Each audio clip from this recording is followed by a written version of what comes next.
তুমি সুন্দর বাট আমি নয়। তোমার পাশে অনেক ছেলে ঘুরতে পারে, কিন্তু এই ইন্তাজুল নয় মানুষ। সোফিয়া কখন কাঁদে তখন তার কাছের মানুষটি বিনাশত্বতে কষ্ট দেয়।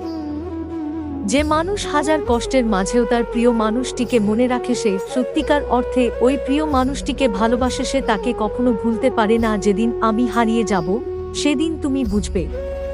হাজার লোকের ভিড়ে সেদিন আমায় তুমি খুঁজবে।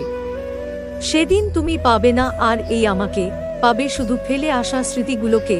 কষ্ট হয় তোমার বুকে আঁচড় কেটে যাবে। কদিন গেলেই তুমি আবার নতুন সাথী পাবে।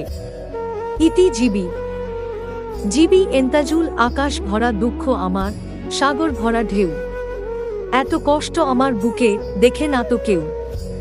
দুঃখ দিয়ে স্বপ্ন বুনি, কষ্ট দিয়ে আঁকি। স্বপ্ন আমার ভেঙে যায়, আমি চেয়ে থাকি। আমি অভিমান করি তুমি আমার কষ্ট বুঝবে বলে।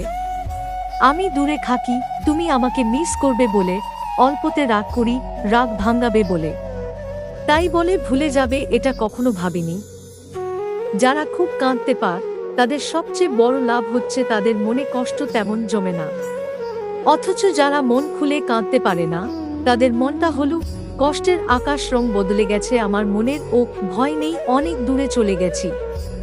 শুনলাম তুমি এখন অন্যের মনের ময়না পাখি, আর আমি এখনো সেই অজানা বালুচরের চোখের বালি। মাঝে মাঝে কাঁদাবো, হয়তোবা রাগাবো, একদিন হঠাৎ করেই হারাবো, চিরতরে ঘুমাবো। আমি যে তোমার কেউ ছিলাম, একদিন তোমায় ভাবাবো। আমি যেদিন চলে যাব শান্ত মাটির নিচে, পাবে না আর খুঁজে আমায় হাজার লোকের ভিড়ে। কাঁদবে শুধু একা একা, বুঝবে না তো কেউ। সুখগুলো কেড়ে নিবে দুঃখের সেই ঢেউ। ভালোবাসার মানুষের দেওয়া সব কষ্টই মেনে নেওয়া যায়, শুধু মেনে নেওয়া যায় না তার চলে যাওয়া কষ্টটা।